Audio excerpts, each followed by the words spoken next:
And mastery of self is about how do I become a better human? Because we're all humans and we're all flawed and we all have limitations. But how can we pursue the internal work, the internal game to when we're under pressure or uncertainty, we can rise to the challenge and allow other people to follow. I think the other thing I'd add is we have a very diverse group of folks.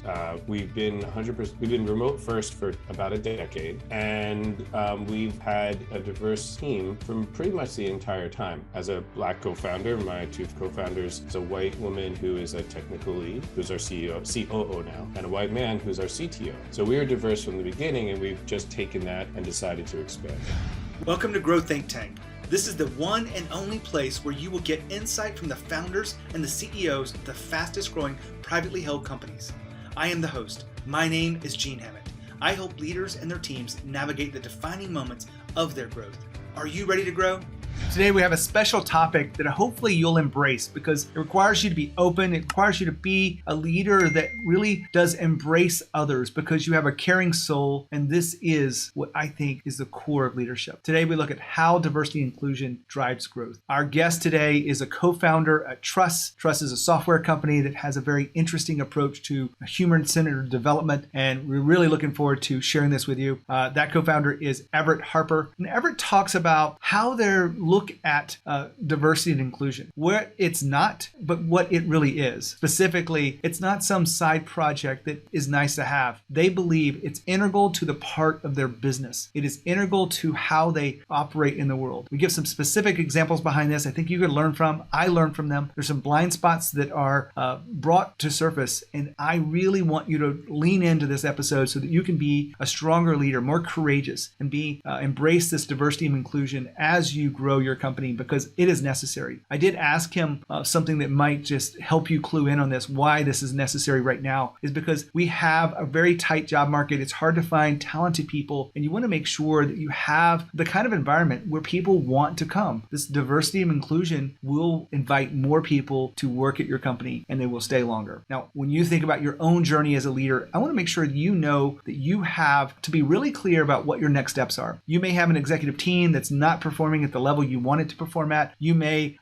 be having challenges in the hiring department that we talked about. You can blame others, but here's the thing I know to be certain, that blaming others makes you the victim. But you want to make sure that you are taking control of what you can, have agency over this, and focus on your leadership. How do you must evolve? Who are you becoming to be the leader that your team deserves? If you want to have a conversation with me to figure out what your next step is, I do this all the time. It will be really powerful for you if you want to step into this with me. I've spent 10 years dedicating to mastery of this executive coaching and helping people move beyond where they are today, reach impossible goals. And if you want to have that conversation with me, just go to genehammett.com and schedule your call. It costs you nothing, but it will absolutely be the biggest payoff you've ever had if you can embrace what we talk about and move to that next level. When you think about your own journey as a leader, make sure you are continuing to become the person that you really want to be. Just go to genehammett.com, schedule your call. Now here's the interview with Everett. Everett, how are you? I'm great. Thank you. Good to see you this morning. Excited to have you on the podcast. And we're going to kick off with just you telling us about the company. So tell us about Truss. Sure. So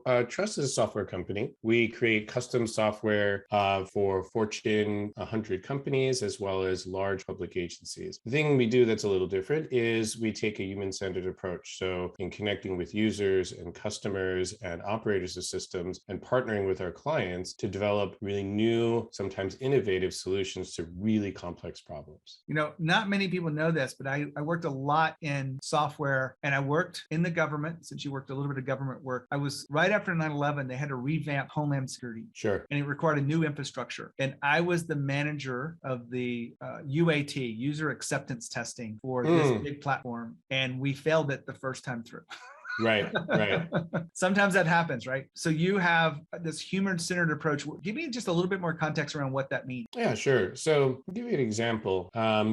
Just for the audience, one of our big starts was helping to fix healthcare.gov, which was a challenging situation as for the folks who remember. And one of the things that we learned, and one of the things that we sort of take into our projects now, is human-centered means, does this satisfy the needs or solve the problems of the actual users of the system. So not the idea that somebody has of what the users need, but the actual need. And so how do you do that? You go talk to them. It sounds sort of straightforward, but you'd be surprised how many folks, companies don't actually get feedback from those users. The second part of human-centered is you interview the operators of the system. So if you can everybody can probably remember sitting in your company office and somebody says, hey, we have a new software solution to solve this thing for you. And you groan because, oh, you mean all the workarounds that I developed over the last 10 years from the last thing that you were trying to do to help me do my job? Actually, if you'd asked me, I could have told you what I needed. And so we try to avoid that by actually interviewing the people that are the recipients or the operators of the systems. And it's incredible value and it leads to better solutions. Love the care and detail you put into that. And that puts us right into, it's more than just you growing this company. So Truss has grown really fast.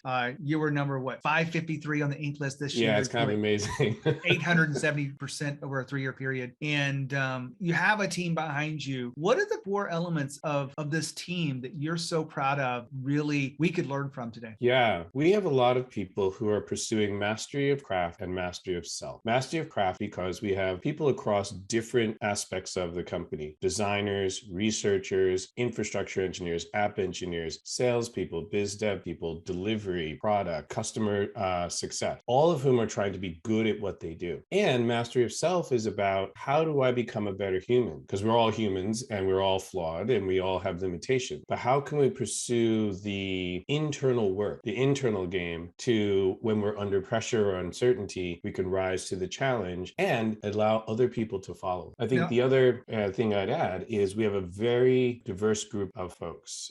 We've been remote first for about a decade, and we've had a diverse team from pretty much the entire time. As a Black co-founder, my 2 co-founders is a white woman who is a technical lead, who's our COO now, and a white man who's our CTO. So we were diverse from the beginning, and we've just taken that and decided to expand it. Now, you started from the beginning with the diversity, and I think you're probably seeing a lot of people look at diversity, and we have a challenging job market. I don't know what it's like for you. Is it a little bit easier because you have diversity baked into the way that you guys operate? Yes. I think it's one of the things that one has to be connected to at core part of the business, not just a core part of what you think might be important. It's good to have diverse folks in your company for any number of reasons. I'm sure we'll get further into that. But if it's not connected to the business, you have more thinking to do. Because if it's a side project, as a leader, if you give it to one of your assistants or one of your folks, and it's not connected to the core way that you operate your business, then it becomes a side project. And what happens the first time that there's a shortfall, there's a budget crisis, there's a customer leaves, whatever, that side project gets side. It has to be part of the core part of the business in order to be successful. And your people who you're recruiting can tell the difference. I know that a lot of people have seen and maybe understand the difference between diversity and inclusion. Can you bring us up to speed on the way you see it? Yeah. So diversity is diversity of people, background, thought, talent, expertise. And having that wide array enables for better, I say it a different way, it reduces your blind spot to either opportunities or to mistakes that you're about to make. Inclusion is about, how do you bring those diverse skills and perspectives and let it infuse into the business, into the normal operations of the business. So it's not just a side thing. It is something in the way that you normally go about your business. I'll give you a really quick example. That was sort of an interesting learning for me. We have several folks who are trans in the business. And one of the folks who had just come in said, hey, this is about 2.5, 3 years ago. It would be really great if you had your pronouns on your Zoom chat, or your pronouns in the Slack channel. Now, I didn't think that was particularly important for me personally, but I thought it was a really interesting idea. Sure, let's go for it. So we did that. In fact, some part of me is like, but it adds things to the line, to the lines. Like, I don't want that much information, right? What happened afterwards was amazing. The next 3 people I interviewed, and I'm the last interview as a founder, said to me, you know what? What made a difference is seeing pronouns in your Slack and your Zoom, because it made me think, even though it doesn't affect me personally, I knew that you are an inclusive company because of the way that you had that be public in your normal things that you do. And I was astonished how much difference that made. And so it's not just about including a particular type of person. It's about how you embrace the entire part of the inclusion. How do you include all people because it makes them feel like, oh, it's safe for me here too. I haven't thought about that. I don't have my pronouns like you do, Everett. And it makes me think because I do have that openness and caring for others. And I really don't want to send any signals, but I guess I'm signaling a signal that I didn't even know. And this is an example of one of those blind spots that many of us live in. Yeah, and it's fun. I mean, it's sort of like, wow, I would not have had the opportunity to learn this had that person not spoken up. And that was awesome. And now I just get to do it. And it's I feel like much more like I can represent that without necessarily feeling shame that I didn't do it before. It's just like, oh, I learned something. Cool. Let's do it. I really appreciate you bringing that up as an example, because I think that's a perfect way to understand inclusion. When you think about, how it creates a space for people to get work done, serve your client, how is diversity and inclusion, playing a role there? I think there's a couple ways. First is we can lead with empathy. So in interviewing customers on behalf of clients to develop better product, interviewing with empathy is really listening to what is the challenges that you're facing? What are the things that you need? What is important to you? And opening that question up rather than going out on with a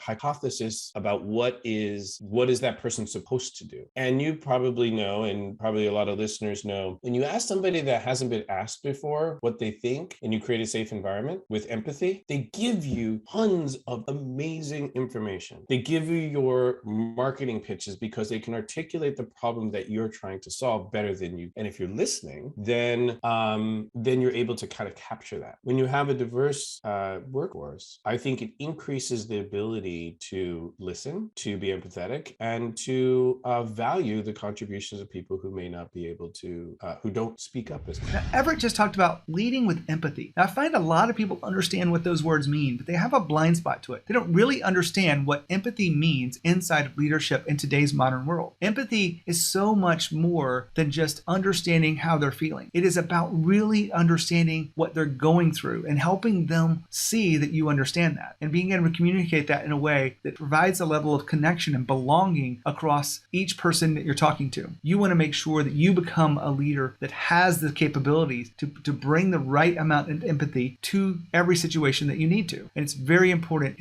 as you lead. Many of my clients get tripped up on this, and I want to make sure that I serve you because you want to make sure that you are bringing that empathy in every interaction you have. Back to Everett. There's something you said earlier I want to make sure we go back to because I think it's a little bit different than most leaders. You talked about I wrote it down here, so I take notes on everything. Mastery of craft. We get that. People want to be really excellent at what they do. Salespeople, technical people, leaders, but mastery of self. You went through a little bit of that, but how does that play a role in the success of your company? It plays a role in a variety of different ways. I think in a very pragmatic way, it's the role of how do you take on new challenges, not just in skill, but if you're an expert in one thing. See, I'll focus on something that I think leaders can really delve into. There's that moment where you have somebody who's at the top of their game in their craft, and you want them to be a manager, or you want them to be a VP or a leader. You're actually starting that person from zero because they've never been a manager or a VP. Now, if you're really good at something, sometimes it's really hard to go back to the beginning. That takes the ability to look at oneself and say, oh, wait, I can approach this with beginner's mind. I can approach this with curiosity instead of needing to be the best at everything right away, because you're not. That's part of the journey of mastery of self, being on the edge of your knowledge and your experience, and the inner work of saying, oh, wait, I don't feel confident. I feel like a beginner, and that's okay. I can learn and I can continue to learn, and then I can go on that journey. That's really the essence, in my view, of mastery of self. I want to take this a little bit deeper here because how has this mastery of self made you a better leader?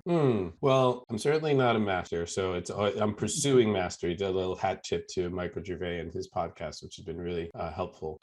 In pursuing that myself, I think one of the things probably leaders can attest to behind closed doors is I encounter something I don't know how to do about every day. And the reason is because it's not that doing a one-on-one is something new. It's some combination of events of closing a particular deal or talking to a particular type of client with a very unique problem. And so having to learn how to do something new every day can really rock your confidence if I feel like I have to be really, really good every single time. Trying to approach it with, oh, there's an opportunity to learn. Oh, I figure I can do this. Then it's a little bit easier. Yeah, I'll stop there. Now, Everett just said something about learning something new every day. Hopefully, this is your journey of leadership. You're not having to repeat the same same things that you've learned last week or last month or last year, but you're learning something new every day. And you are doing this because you're challenging yourself. You are truly on a journey of mastery. Maybe it's learning to listen better. Maybe it's learning to have presence when you need it. Maybe it's learning not to give your opinions and decisions and to truly let others, learning to coach, all these things inside of leadership. There's so much to learn. Don't stop learning. That's my 2 cents for you, because if you stop learning, you'll stop growing and the company just won't evolve at the pace you want it to. You have to lead the charge. Lead by example. Continue learning every day. What does that mean? It means you go beyond the traditional measures of being a better leader. Have conversations with people that will challenge you and push you to think about it. I'd love to talk to you if you want to grow as a leader, but if you have someone else, talk to them. Make sure that you're having these kind of conversations that truly take action on them, not just taking in information, but moving forward and seeing different perspectives. That's the key to growth. Back to Everett. Everett, you've had probably some mistakes that you've made in your journey as a leader. No. What would you share with us that we could learn? Talking to the wrong person.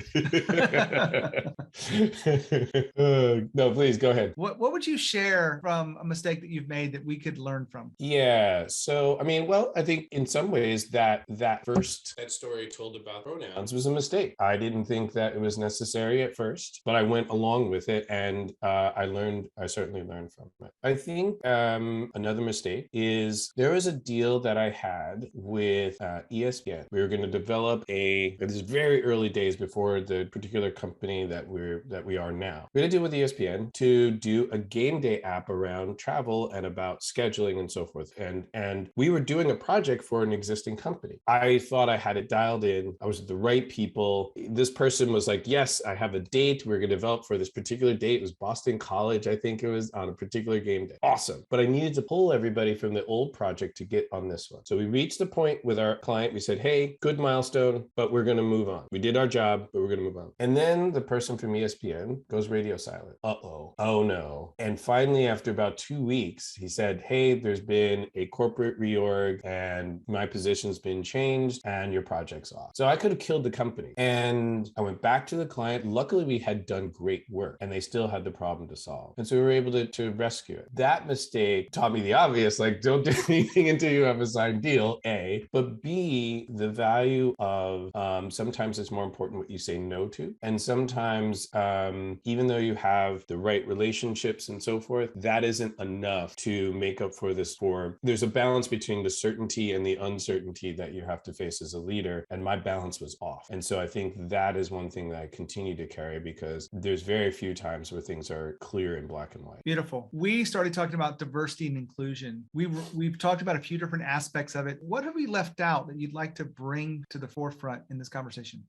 I think there's two things I'd want to add. One is in recruiting and in hiring. A lot of folks I know make the mistake of making diversity and inclusion a transactional process, especially if you're in an organization that doesn't have a lot of folks who bring diversity to your organization and you're trying to increase that within your organization. It's about building relationship. It's about adding value to others before asking for value to be brought to you. So that could be being at conferences and not just sponsoring conferences, but being there, being empathetic, being curious. When you show up several times, then people start to respond and say, hey, yeah, I've seen you a bunch of times. You seem to be actually interested, not just here to pay some money to hopefully get a couple of recruits. You might actually be willing to change your organization. We've changed our organization, and I've changed myself many times because of the contributions of people. And so I think that is a really key piece that I want to. The second thing we do as a ritual within the company is every Friday we have, as I said, we're a remote company, remote first. So we do an all hands remote, and we do a value shout out. So we have 6 core values and three specifics underneath each of those values. And every Friday we have a section where someone says, hey, I want to shout out Jane for building alliances. I want to shout out Scott for make the best move, not the safest one. That's developed into a ritual every Friday. It was not by me. It was somebody in the company, Jeremy. 2 things happen. One, you're reinforcing values automatically. That's how people embrace sort of what the company means, because they get to do it every week. The second is, who doesn't love to shout out somebody, and who doesn't love to get shouted out for something they did that week? The third value as a leader, I learn what's going on. I see what's important to people. I see who gets mentioned about. As you get bigger, it's harder to do that and have that intimate connection with your folks. And that's something I just love every Friday. It's just the highlight of everybody's week. I've got clients that use the same approach. They love it. And it started at the executive team because I mentioned it as an idea and it came from the podcast. I told you I'm a better coach because of the things I learned. Sure. You shared another benefit behind this. They do it in their executive leadership team. And when they did it the first time, everyone loved it, right? And then they started doing it with their team as a ritual. Yeah. No one told them to. No one said you had to. Right. No one set the gavel down and said, this is the way it is. They just thought it was a great way to get personal and give people a chance to give that recognition. So appreciate you sharing that, Everett. We've had an incredible conversation here about diversity and inclusion. I really appreciate you being here and sharing your wisdom. Thank you. And I'd love to just add one last thing if I have a quick minute. A lot of these ideas in the company context, I've actually written a book, and the book is titled tentatively Move to the Edge, Declare It Center. It's coming out by Wiley, February of 2022. And what it's a story of is how do you make decisions under conditions of complexity and uncertainty? And the story, one of the stories that comes out in there and sort of in the line of diversity and inclusion that's central to this is after the killings of Philando Castile and Alton Sterling, and then again with George Floyd, a lot of folks I saw were moved by what had happened, but as leaders didn't know how to talk about it. Excellent leaders who didn't know how to speak about it. And so they wondered what to do. I knew that I had to speak too, and I was feeling that same level of uncertainty about this. I knew I need to write to my team and say, here's how I feel. I realize I'm a leader, but I'm also a target. How do I represent that experience to my team so they feel like if they're affected by this and have a hard time working, it's okay. My job was to create space for that within my company. And then I published it and people felt that too, that, whoa, I can actually speak to this issue. And it was in that moment last summer that I realized, wait a minute, I have a particular perspective and position. And so I need to speak about it and hopefully inspire others to move to your edge, declare it center, basically to be able to speak to this uncertainty and speak to complexity, even though you feel anxious, because it's important for leaders to get out there and show their voice and show their heart and show their compassion. Give us the name of the book again so we don't miss it. Sure. Move to the Edge, Declare It Center. Published by Wiley, 2022. It's a tentative title, so it may shift a little bit, but that's a negotiation that's going to happen in about a week or two. Titling books is hard. Yes, it is. I'm looking at doing the next one. So I appreciate you sharing that with us, being here today and giving us the perspective that we don't have as a Black leader of a company that's growing fast, and really having diversity and inclusion is not just a side project, but is something that's integrated into who you are. So thank you. Thank you. Appreciate it. And appreciate your interest and your drive for this. I've enjoyed it, and I hope this is valuable for your readers, your listeners. Sorry. Yeah. So I'm going to reflect a little bit here. What I'm listening into this, Everett has a unique perspective on business. And I wish it wasn't unique. I wish we had more of this diversity and inclusion. I think a lot of people don't understand the trans community, the example of pronouns. I mean, that's a real courageous thing to do, but it shouldn't be courageous. It should be just something that we do because of who we are and what we believe, of everyone being equal. Diversity and inclusion is not just about hiring someone that's not the same color of you. There's so much more to it. Hopefully this has unpacked it for you. And being a leader that is courageous enough to be open-minded to new ways of seeing things is critical. If you're struggling with any kind of fear and uncertainty or doubt around your leadership, I'd love to talk to you about what is next for you. We talked a little bit about blind spots. My job is to help you understand those blind spots so that you can move forward with confidence, with courage. As an executive coach for 10 years, I've been doing this with founders, CEOs, and their teams. I'd love to help you too. Absolutely free. If you're listening this deep into an episode, my call to action here is go to my website, genehammett.com, schedule a call. Let's get to know each other. I'd love to serve you to be the leader that your team deserves. When you think about growth, when you think about leadership, think of Growth Think Tank. As always, with courage. I'll see you next time.